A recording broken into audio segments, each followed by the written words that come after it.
The subtitle of the 2008 steroid documentary, Bigger, Faster, Stronger, was The Side Effects of Being American.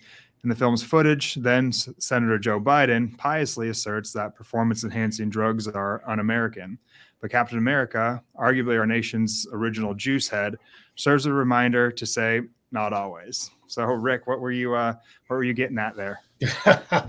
So it occurred to me when I look at the timing of it, Captain America was created by a guy named Joe Simon in 1940, right? So we're talking about World War II times.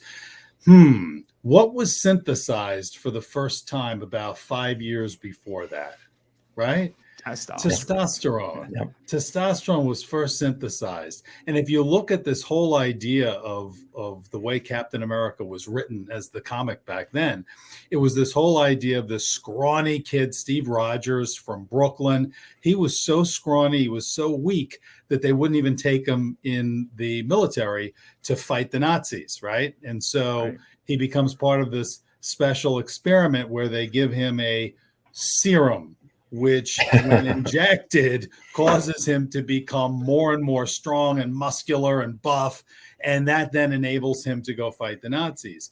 And it was interesting to me. And I wrote this as a column probably, I don't know, maybe 8 years ago or something for Muscular Development. And it was interesting when I looked at this character of Steve Rogers and the way we sort of celebrated this American hero who just got all his strength and size from this chemical enhancement that he took. And I compared it to sort of the way we treat people who use chemical enhancement for the same purposes now. There's that incredible disconnect, right? We celebrate him. You know, is it because he was fighting the Nazis? Is that what made it okay? All is fair in war, so to speak, or because there wasn't really a vanity component to it. It was really just sort of to fight. I would argue that steroids and testosterone are less egregious in effect than the serum that he used, because with him, he didn't even have to work out, right? I mean, he just took the shots and he was gigantic and powerful. Whereas as we know, testosterone and steroids don't work that way, right? It enables you to train harder, to maybe do more work, to get stronger over time, but you got to put the work in. So that kind of intrigued me. And so I wrote a column on that a few years ago. Yeah, and it strikes me as interesting because I think there's this kind of nationwide dissonance where we're very puritanical in a way, coming from the Puritans. I think that's kind of just been passed down as everything natural and pure is better. Even, you throw natural on a juice container, people are going to pick that one over one that says artificial, even though the ingredients may be very much the same. So we have this puritanical way of thinking, but yet we also like progress and doing things, the latest, newest technology. And if you think about it, I mean, testosterone and performance enhancing drugs are just that. They're just kind of a technology to boost human performance and physiology. So it's kind of weird. It's like when it comes to the body, we're not okay with it. But when it comes to our cell phone, we want everything to be the latest, greatest, best technology there is. It's very interesting. Yeah. It's a disconnect for sure.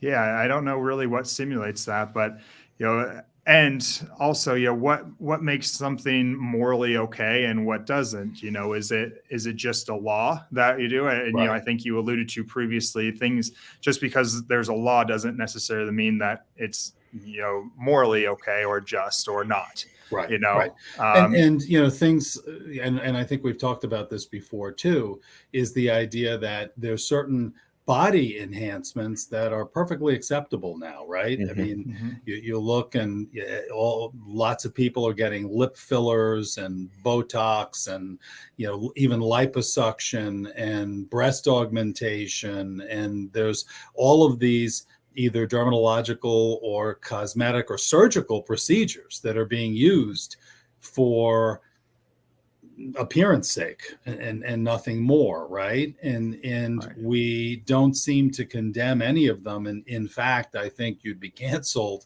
if you said that, somebody couldn't use whatever existing medical technology existed to make themselves look better and feel better about themselves. That's really a personal autonomy thing. And yet when it comes to steroids. Suddenly, that's where we draw the line, even though there's really no difference in vanity from one to the other. And I think a lot of that really comes down to the connection to performance and the idea of sports cheating, that ethical component of sports cheating, which you can put as much filler in your lips as you want, but you're not going to, run any faster or jump any higher. Although, on the other hand, there are certain occupational areas where some types of procedures might be more beneficial. So if you're involved in maybe, Hollywood, for example, and you're an actress of a certain age or of a certain, proportions, and by augmenting or enhancing those attributes, or by doing procedures to make you look younger when you hit a certain age, you arguably are perhaps getting an advantage, maybe an unfair advantage over your rivals or competitors who might say, you know what, I don't want to be forced to have to do surgery or get Botox injections or get breast implants in order to compete. I don't want to have to do that. How is that really so different from somebody in athletics who says the same thing about performance enhancing drugs? Right. Yeah.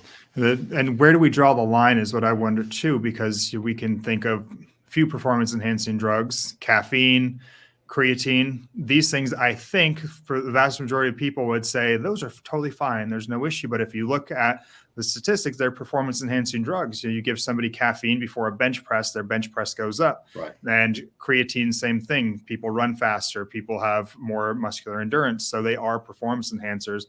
Why are those okay, but a hormone is not? Is it just because there's a law attached to one and there's not the other? Well, it's interesting. Right. I mean, even diet, a high protein diet is going to give an advantage. And somebody 100%. Who maybe lacks the access or lacks the means to be able to eat as well as somebody else, there's inherent unfairnesses throughout all of this.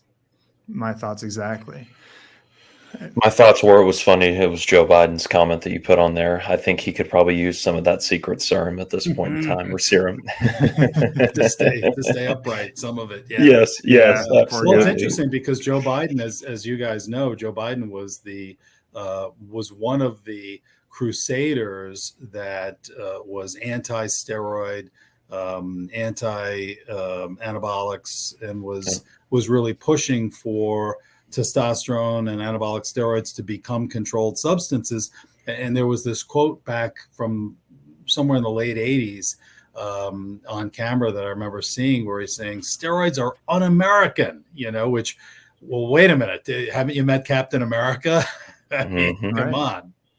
Yeah, exactly. It's crazy. Yeah. And then I think that we've talked about before, but testosterone, as I just alluded to, gets demonized as not only being unethical in sport, but almost in that it causes men to be aggressive and just these hateful beings. And you wrote a column called Masculinity and Other Hate Crimes. At the end, you kind of closed it out by saying that scapegoating testosterone and other anabolic steroids as the boogeyman is something that was very factually inaccurate. They were searching for any hope of saying that testosterone actually causes hate crimes or immoral behavior.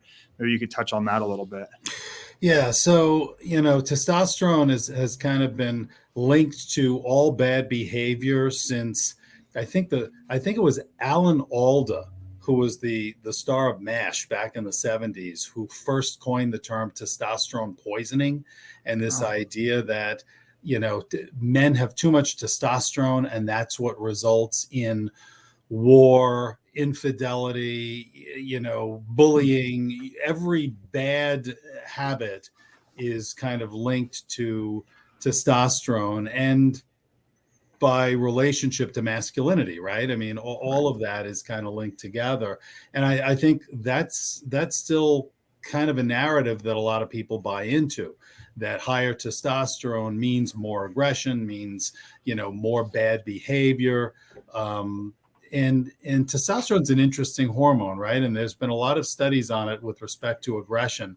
One of the more interesting ones was they took some monkeys. They took 5 monkeys, and when you put monkeys together, male monkeys, they will form a hierarchy.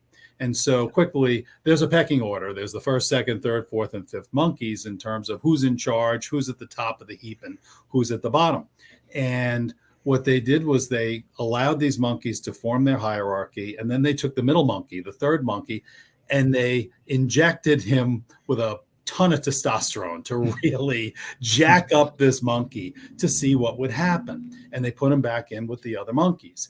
And if you expected that testosterone would in and of itself increase aggressive behavior as sort of, as a blanket kind of behavioral change, you'd be surprised, because what those third monkeys did was they didn't bother the first 2 monkeys. They only started making life a living nightmare for monkeys 4 and 5. And so what came out of those and other experiments like that was that testosterone is an amplifier of existing social patterns.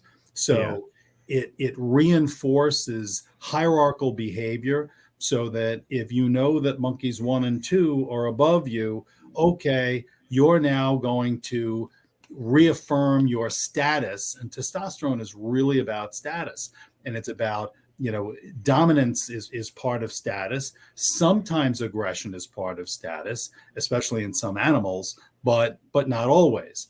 And I think one of the reasons why we connect aggression to testosterone is that in the animal realm, your position on a hierarchy may in large part be based on aggressive behavior, especially in some species, right? So, the way that you establish your territory within that pecking order, your hierarchy, is with teeth and claws and violent behavior, aggressive behavior.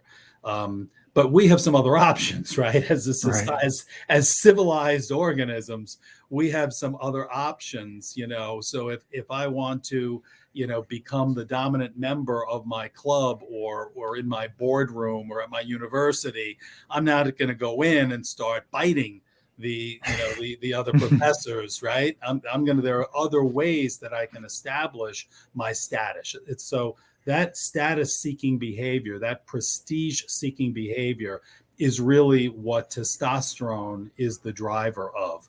And I think it really comes back to what I always call rule 1, right?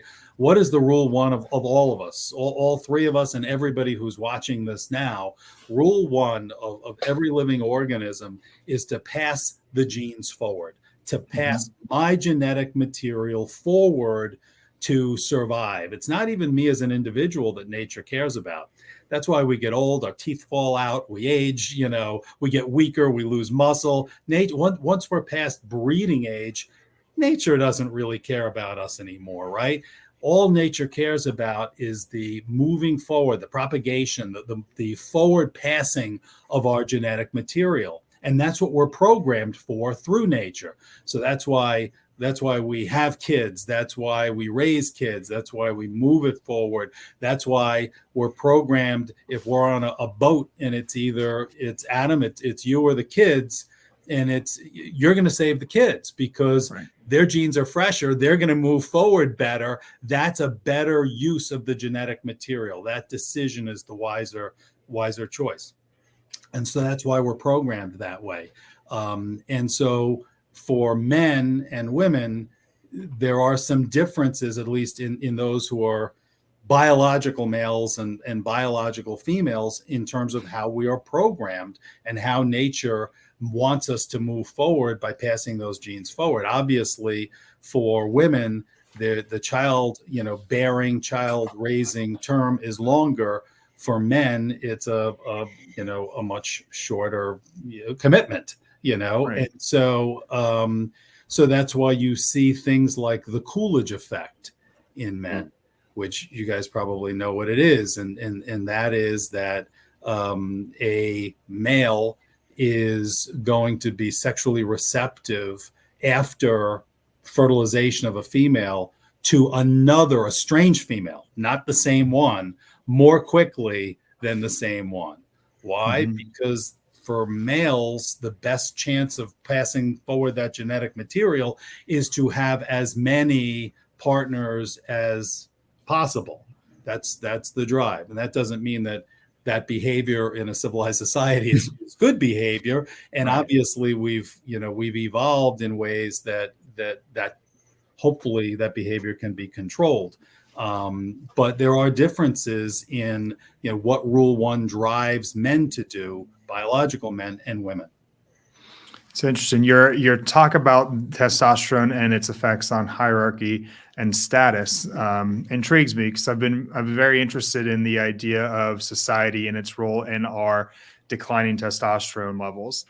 Probably because one of my majors was sociology as an undergrad, and I just have a really big interest on how society impacts the individual. And everybody talks about more on the biological side of these contaminants and phytoestrogens and things, but I'm interested in maybe it's the society, and I think it's probably multifactorial. But I wonder if the fact that now we don't really have hierarchies, we're kind of told from the get-go, everybody's equal, everybody is equally amazing despite what you do. Even if you're not as good as this person, you're still going to get the same reward. We almost demonize moving up and higher rank. And, I wonder if maybe that's playing a role on the decline. I think it would be a hard thing to study, but it's an interesting thought. Yeah. And it may be too soon for that to play out from an evolutionary perspective. Right. But certainly I think when you look at the long-term existence of our species, when we were running away from saber-toothed tigers back in the day, our ancestors had a different skull shape, and the shape of the skulls were indicative of much higher testosterone levels. And there's been some studies where they've looked at ancient human skulls and determined that the test levels of our ancestors were much higher than now, because it was necessary, so that testosterone as sort of the challenge hormone to meet challenges of running and fighting was, testosterone will respond to challenges, and lots of science shows that even a competition will raise your testosterone levels, because it's a hormone that enables us to do these things. And so when we started living in groups and becoming more civilized, the shapes of our heads changed. Why? Because we didn't need as much testosterone. So in a society where testosterone is less necessary because there's less competition, there's more egalitarianism, there's just more division of resources in an equitable way, where there's no longer really an incentive for me to really push super hard. I'm going to get the same regardless. If we're all given something equal, arguably there's really no reason for high testosterone levels at that point. And over time, I could certainly see how it would be less. And that does, whether that is these sorts of social changes are what is causing the generational decline in testosterone. Again, it may be too soon on an evolutionary level, but it's happening. As we all know, our levels are lower than our dads. Our dads are lower than our grandfathers. It's happening, and our kids will probably have, on average, lower testosterone levels than we have. And so, phytoestrogens, chemicals, obesity certainly plays a role as well, because it's connected to, hypogonadism and lower testosterone levels.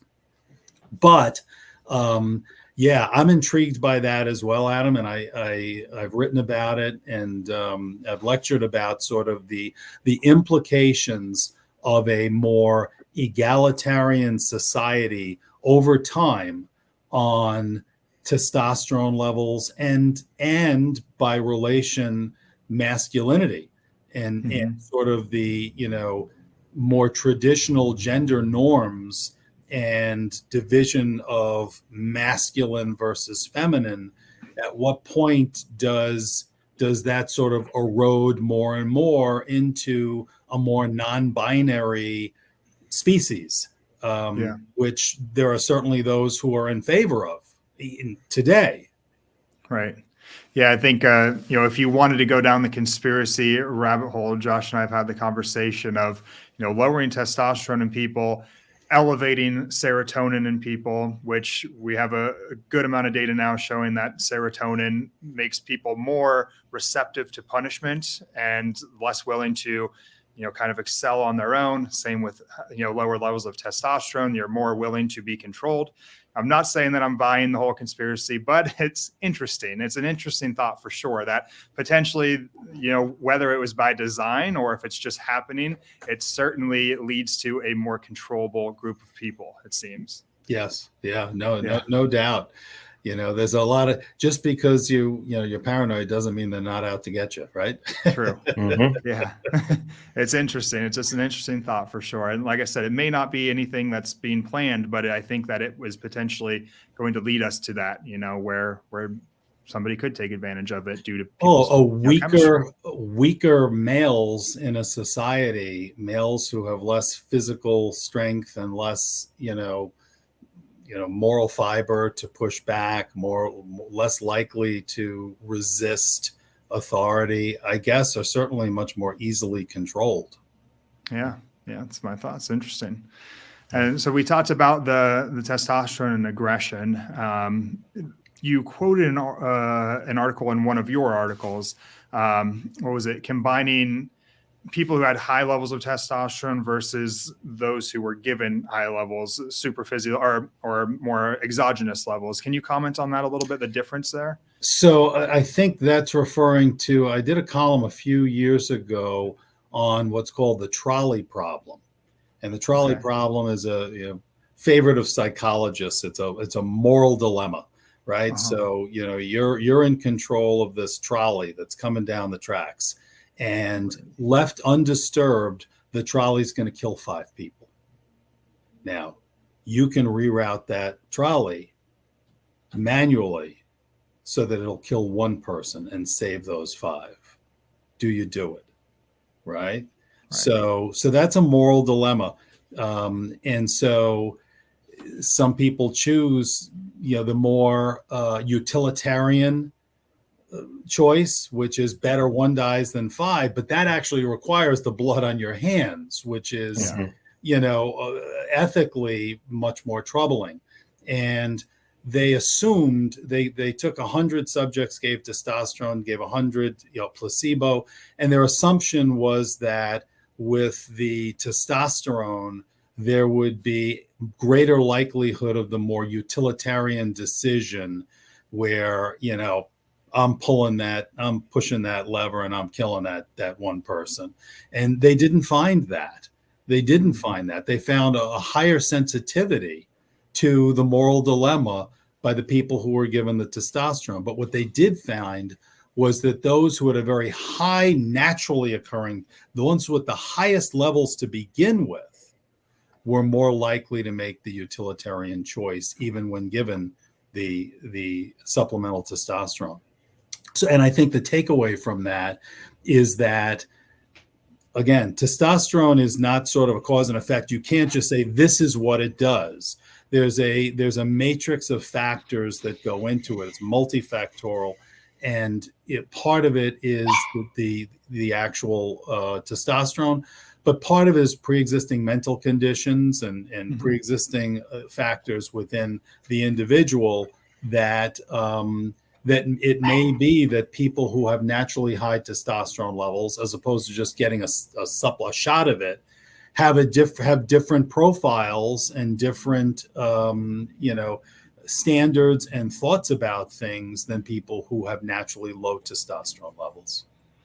Yeah, super interesting. So that's saying that those who use exogenous hormones they were more willing to let 1 person rather than 5 die. Is that correct? So they were the ones who were given testosterone were more likely not to pull the lever. They were more sensitive to the moral nuance Interesting. And So they one were, option is hands off. which is kind of what you would not expect for testosterone. You'd think the guy who was given the testosterone would say, save the utilitarian choice, the most practical choice. I'll kill one and I'll save 5. And that's, Right. but that's not what they found in that experiment. It's very interesting. I wonder what that is about that. I remember even when I read it, I was like, I wonder what that is. But it definitely goes against, I think, the idea that, people who are using exogenous steroids will suddenly have, a different morality than they would otherwise, And I think you alluded to previously that it didn't really change anything with the monkeys. It more it makes an aggressive person maybe more aggressive. And we've always kind of known that in bro lore, in just gyms. Absolutely. If you've got an asshole, you give him steroids, you got a bigger asshole. Sure. You got a nice guy, you give him steroids, he's still a nice guy and he doesn't really change, And of course, there's some drugs and compounds when taken to the extremes, and we're not really talking about extreme steroid use, and we're not really mentioning anabolic steroids outside of like testosterone. I think that's the big thing that we're discussing. And there's things like trenbolone that are going to have massive effects on biology, and that's halotestin. Right. So and I think, and also another way of kind of thinking about it is differentiating between the direct results of, let's say, the exogenous use of the hormone, taking the steroid, and the indirect effects, right? So it may be that, like you say, if somebody's an asshole and they take this drug, that it will amplify, because again, testosterone's an amplifier, so it'll amplify their assholeness, so to speak, right? But it could also be the indirect to some degree, right? Because if you were an asshole at 185 pounds and now you're walking into the bar at 255 with 10% body fat, even if there's no direct effect of the drug itself, think of the psychology of the jerk who was throwing his weight around at 185 in the bar and now can walk into the bar bigger than anybody else and is going to be able to be is going to choose more subjects who he thinks he can take and who he thinks he can bully. So that's kind of like what gets lost sometimes in all the research on steroids I see, is that they'll, for a long time they used to claim that steroids will cause the thickening of the left ventricular wall, and so there's this and that's steroid related. And it wasn't until they started really testing and examining a lot of natural powerlifters that they saw, well, wait a minute, that happens in natural powerlifting as well. So what is the difference here? Well, the difference is that the steroids allowed that guy to go from 185 to 255 and to lift, instead of, 225, he's doing 475. And so, yes, the indirect effects of the steroids will allow you to lift much more weight, to be much larger, and that then results indirectly into those cardiac kind of effects, which conveniently were never really discussed and still aren't really acknowledged the way they should be. Yeah, it's interesting. I would love to see studies also on hypogonadal men and their attitude and their morality and the way that they treat others. One could assume potentially that if you have hypotestosterone or hypogonadism, and you're not confident, that you may have a little bit more irritability or things like that. That's just a thought. It would be interesting. I wish we had those trials too on how low testosterone actually impacts human behavior. Yeah, because that's a big complaint with guys that do have low T, right? Is those feelings of irritability, not feeling as warm towards others. Whereas when you get them to a good level, all that kind of changes, and their overall sense of well-being is much better, and indirectly by that are kinder and more understanding to others that they interact with. Right. Yeah. Exactly. No, it's for sure. And I think it'd be great to see so many areas of study. The problem is, who's going to fund them? And that becomes like the big question with steroid research. Obviously, now that we have some different patented testosterone products were getting some favorable research going into testosterone. But until that really happened, who funded all steroid research? Anti-doping agencies and drug control agencies. So, what do you think the results of those studies are going to be? So what we always saw were, I mean, look at all the studies that were done in Scandinavia, where all the steroid studies were based on prisoner populations. I mean, I'm not sure that population really represents most people that we know in the bro culture who are using steroids. These Right. are hardened violent criminals. And then we use that to say, well, look at what steroids do. It's associated with these hardcore violent criminals. Well, you're looking at a cherry-picked population. So, then you have to look at who's funding these studies, and what comes out of that, I think, is a body of research that is not a fair and accurate representation of the whole picture. Exactly. Removing them as a class 3 drug might be helpful too. So, yeah. And as we've talked about before, in New York, steroids are a class 2 drug, which is a fascinating idea, really, because that would mean logically that the people who happen to live in the state of New York have a higher potential for the abuse and dependency of testosterone than the people who live in Hoboken or across in Western Connecticut. So I'm not sure there's any research that would support that, or any logic or human sense that would. But it just, I guess, shows the randomness of how lawmakers can pass laws that in a vacuum would, when you sit and reflect on it, wouldn't make any sense at all. Yeah. And that leads me to another thing I wanted to talk about, which before you had, we had talked about a little bit on, I think, an article you're currently working on. I'm not sure if it's out yet, but you're discussing the America's tendency to overcorrect. Right. And I think that testosterone, I'm sure you'll write about this, is a prime example where, as you discussed with us in the last time, it was in response to, sports, basically, and not wanting somebody to cheat in sport. And then, instead of just taking a rational approach to it, we have this nuclear approach where we make it illegal. So maybe you can touch on all that a little bit. Yeah. So I think there's part of us, and that column I just submitted to Muscular Development, that'll come out, I think, in August, in the August issue. And it's about how, as a society, we just tend to overcorrect problems. We find a problem, and we decide that the way to address it is to swing the pendulum as far to the other side as we can. So, using your example, which I do use in the article, is, cheating is going on in sports. People are using chemicals. They're getting an unfair advantage, according to, those who look at it.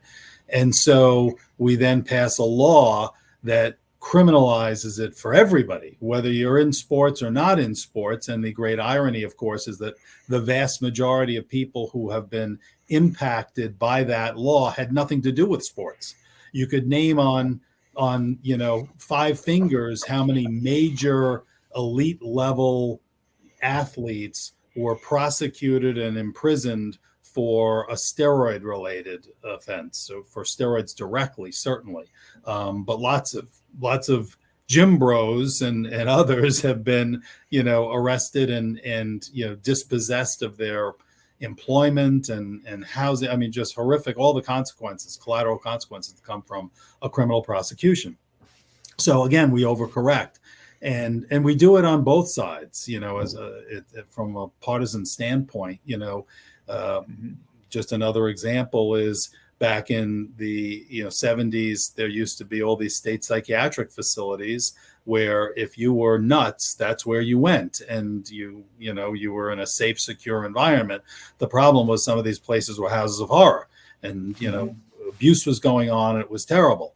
And when that was revealed, instead of fixing those places, they just shut them all down under the theory that we'd put people into these group homes But we shut them all down before we realized that most people in the neighborhoods where you wanted to put those group homes were like, whoa, whoa, whoa, whoa, I got kids waiting for the bus here. You're not putting that in my neighborhood, not my backyard. And so what now is called the homeless population is really the population of folks who in the 1970s would have been being treated for various addictive behaviors, drugs, alcohol, psychosis, PTSD, you name it. And they would have been getting help. Instead, now they're either on the streets or they kind of migrate from street to prison to jail to street to prison to jail and around in a way that I think is actually as bad or worse than the original problem. And the drug war itself was an overcorrection. Absolutely. I mean, there's so many things that we do where we just swing that pendulum so far legally and even culturally. And I think right now we're in a culture war that's based on, a feeling that the pendulum is being swung too far in one direction, which wherever you are in politics, you feel that. And the other side is trying to wrench it back as hard. It's as if there's a car on the road and there's a perception that it's veering off a cliff to the left. And so the only remedy is to pull that wheel as hard as possible to the right to get us back to the middle. And I'm not sure that necessarily works. So, Right. It's interesting to look at this and I often write articles for that magazine and others that try to look at bigger, broader social, cultural, legal, policy issues through the lens of the fitness community and the bodybuilding community, and to kind of look at these issues and get the readers of a bodybuilding magazine to think about things that go beyond sets and reps, and to think about how we as a community should think about the things that are going on in the world around us. Yeah. I think you've alluded to the bodybuilders could be a great example to the rest of society and how we, function, right? Can you elaborate a little bit on that? Yeah, we've talked about that, and I look at just all my many years in gyms.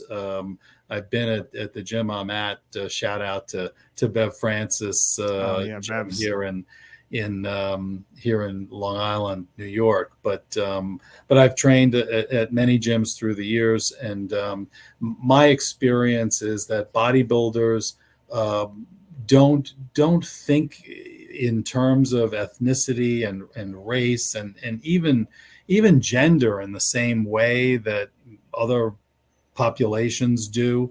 It's like, I look at whether it's Jay Cutler or it's Ronnie Coleman on the stage. I'm not thinking, about ethnicity. I'm not thinking about who's what color. I'm thinking, look at those striations in those quads, turn around. Let's see whose lower back is drier. Let me see that Christmas tree. And so we see beyond that. And I think, that there's value in that. There's value, I think, hopefully, in going beyond the identity politics.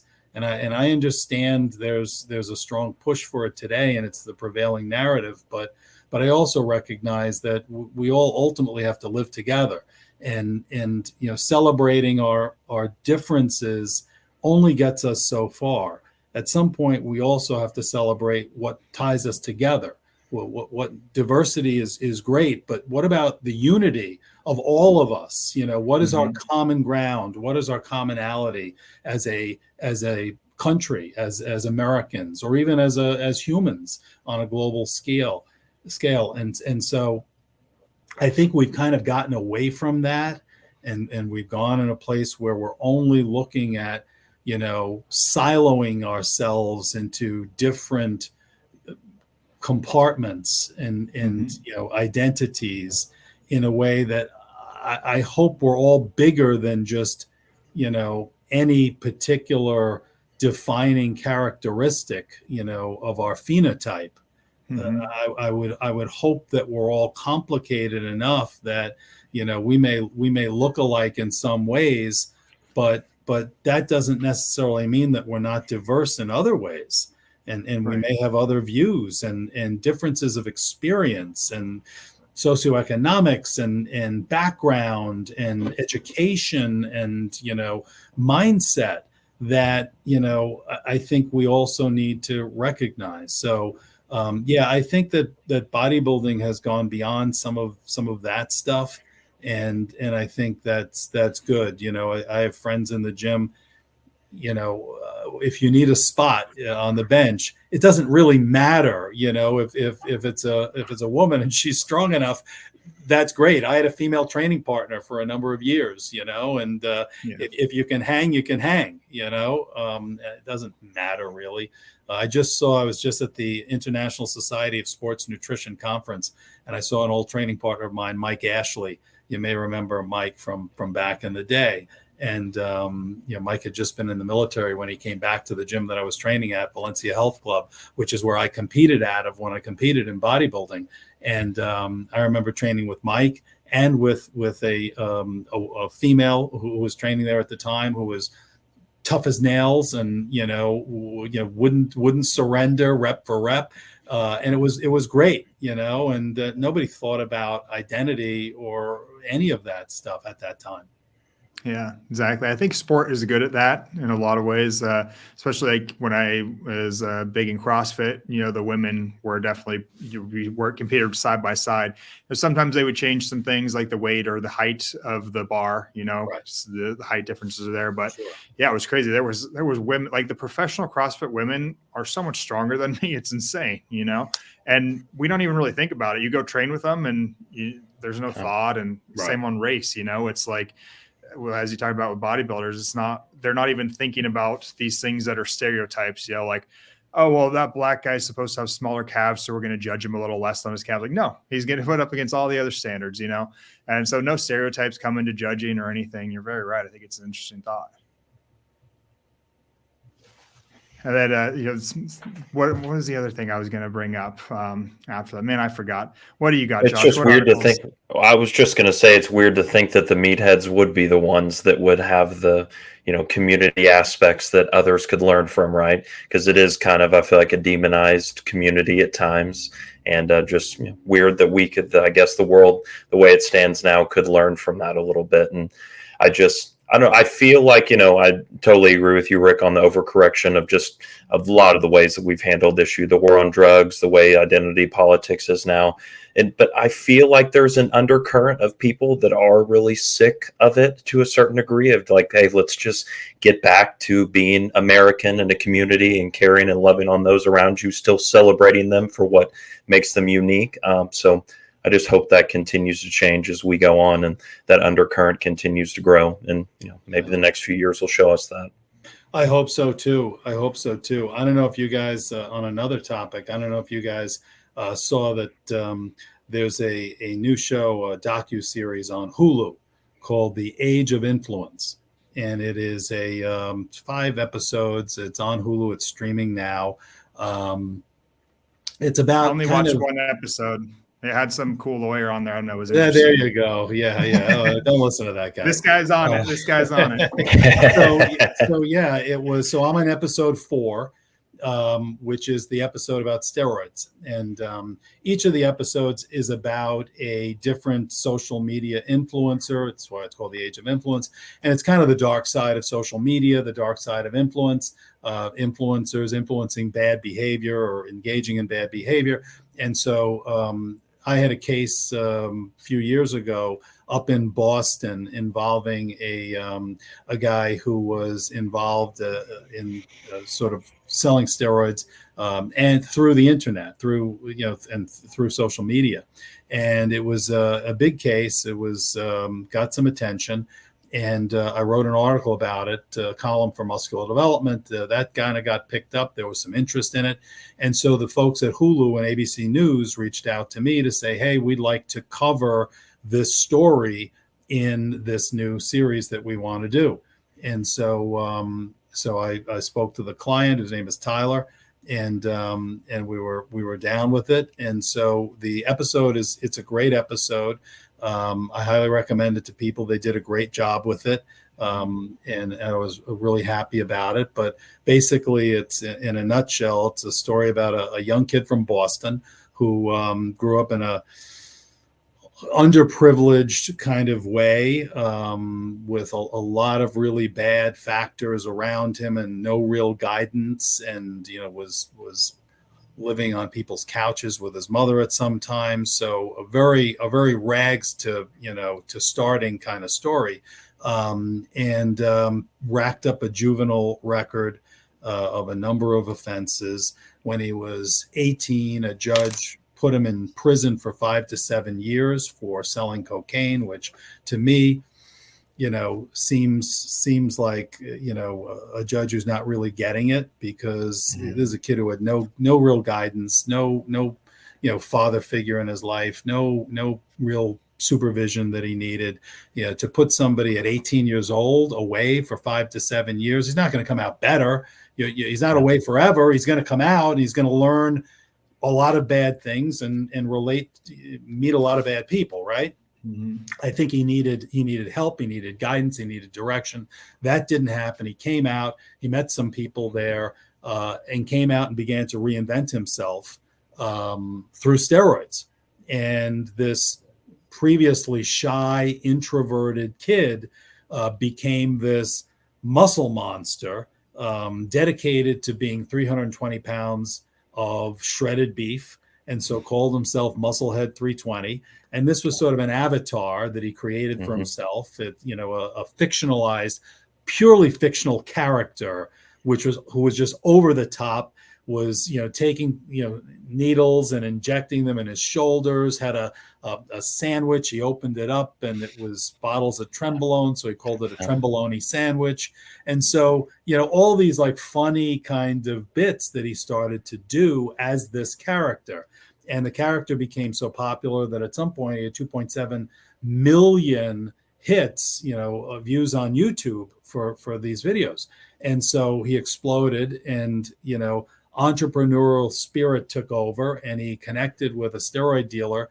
So the two of them, he became the face of this brand, and his partner became the manufacturer of the underground products.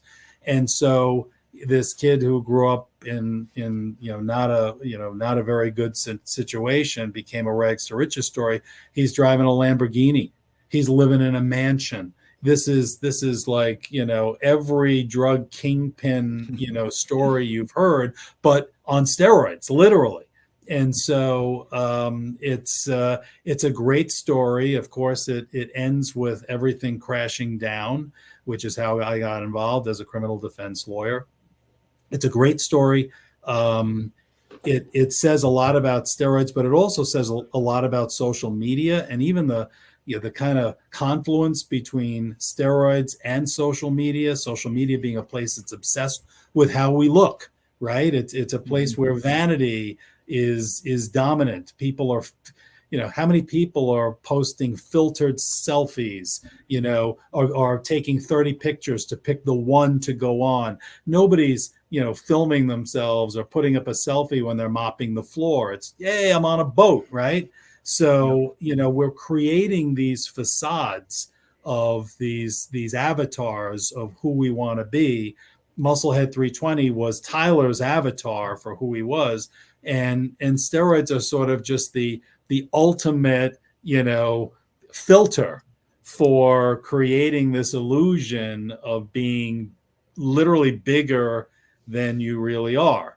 And so, it's I don't think I've seen a story like it. It's like Breaking Bad on steroids. And so I actually had a call today with a screenwriter about the possibility of adapting it into a feature film, which I think it's would be perfect for. It reminds me in some ways of Breaking Bad too, because instead of a car wash, they had a tanning salon, which had no music and none of the things that a tanning salon should have, because it was purely to launder, right? So it's a great story, and I invite people to watch it. You can stream it on Hulu now, And hopefully in a couple of years, Tyler will be out, I think, within the next 6 to 12 months. And hopefully when the writer's strike in Hollywood subsides, which, there's not much we can do until then, but then we'll start pitching this, and hopefully a few years from now, you'll be able to go in and maybe see, I don't know, it's a Boston story, so maybe Mark Wahlberg or somebody will get attached. That'd be perfect.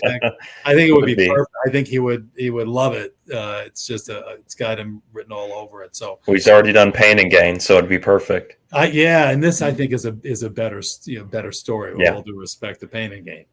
Yeah. No, and that's awesome. I'm excited to watch because I was familiar with Tyler when he was coming up too, even on social media. I remember it, and who is this guy? And I can't believe he's being kind of this brash and open about doing all of this. And, Right. Obviously you were the one who oversaw his defense. What kind of what was his reasoning for, I guess, being so open about it, or just out there and not afraid of the repercussions? I guess he didn't think that the government would go after him for steroids. And he was right, which is the great irony, because that's not what he got in trouble for. Right. The great twist to the story, spoiler alert, I guess, but people forget before the film comes out. But the spoiler alert is that he and his partner happened to use the name of an existing pharmaceutical company called Onyx Pharmaceuticals. And I think they used it because it sounded cool. I don't think they had any full understanding of the consequences of having done that. And it's not like it was a steroid company. It was a cancer drug company. Nobody who would be buying Musclehead 320's products would know about a cancer drug company, or would think that that's something you would want the steroid from a cancer drug company. So it really didn't, in my view, never increase sales or had anything to do with sales. His marketing was Musclehead 320. That's why people were buying the products. But by using that name and that trademark, which is the protected intellectual property of an existing company, some buyers of the underground lab products started calling up the real Onyx saying, listen, I have a question about your steroids. And to which they're like, what? And so they hired private investigators, and the case was investigated not as a steroid case, but as a counterfeiting case, a counterfeit trademark case, which had much more serious implications than a steroid case. A different guideline system, a system tied to the revenues, which were in the millions. So when you have counterfeiting of a trademark and revenues in the millions, and a bad criminal record to begin which made him technically a career offender under federal law, you had a guideline level of a recommended and advisory sentence of 15 to 20 years in prison. Wow. Which would never happen on a garden variety steroid case, obviously. But that it was a perfect storm of bad factors: the bad record, career offender, the amount of money made, the counterfeiting of the product, all together. And so ultimately he was sentenced to 10, significantly less than what he could have gotten, which means, as a practical matter, doing maybe 6 or 7, something like that. And again, he's scheduled to be released fairly soon. So, hopefully he'll be out, and we can pitch this to the right people in Hollywood. Yeah, it's crazy. When I was watching that, I was freaked out. Like every conversation I ever have with you, I'm like, oh, geez, it's so scary. The things that scary. Oh, yeah. You always scare me, man, every single time. Just all the, it just seems so benign. Everything that he did, it was just, I don't think maybe it could hurt somebody, but as we've talked about the hormones, their risk of true harm is so little. And it is just sad to see a young guy taken away from his family, from his, do you have 2 children, or at least one? Yeah, it's just sad. It was so sad over steroids, Yep. Yeah. And from the government and there were representatives of the government in the show who look at it and say, look, this was counterfeiting and you made a ton of money, in a technical counterfeiting scenario. And again, the size of the operation and the scope of it was problematic, frankly. Yeah. But yeah, I agree with you. And, I've written a lot about, whether our approach to steroids really makes sense as a society. And there are a lot of countries that don't do this. You can buy steroids over the counter, go to Greece. You can buy them over the counter in a pharmacy, So there are a lot of countries that don't do it this way. And it gets back to Josh, what we were kind of talking about before, is that sort of overcorrection. And we tend to, as a society, especially with drugs, we are the most draconian. You can't out anti-drug us. We will anti-drug anybody. So, you put them, look at even Canada and the UK. Personal use possession of an anabolic steroid without a prescription is not a crime. It's not an arrestable crime. Whereas here in the United States, not only is it a federal crime, and a crime in virtually every state, but some states make the possession of even one single unit of an anabolic steroid a felony. Louisiana, for example. So, this is a country that is, drug war on steroids, and I'm not so sure that it's done really too much positively.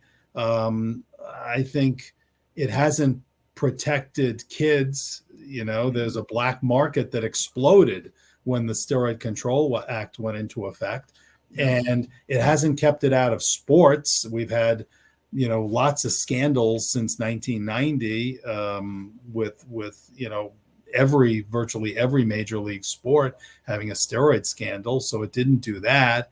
And I don't think it made it any safer, because I believe that when you drive use underground and you cut off the legitimate supply of legitimate chemicals, big pharma drugs, and you relegate it to, kitchen chemists who are making it in their houses, selling it on Instagram, you're not going to enhance public safety at all. You're going to discourage doctors and pharmacists from being involved.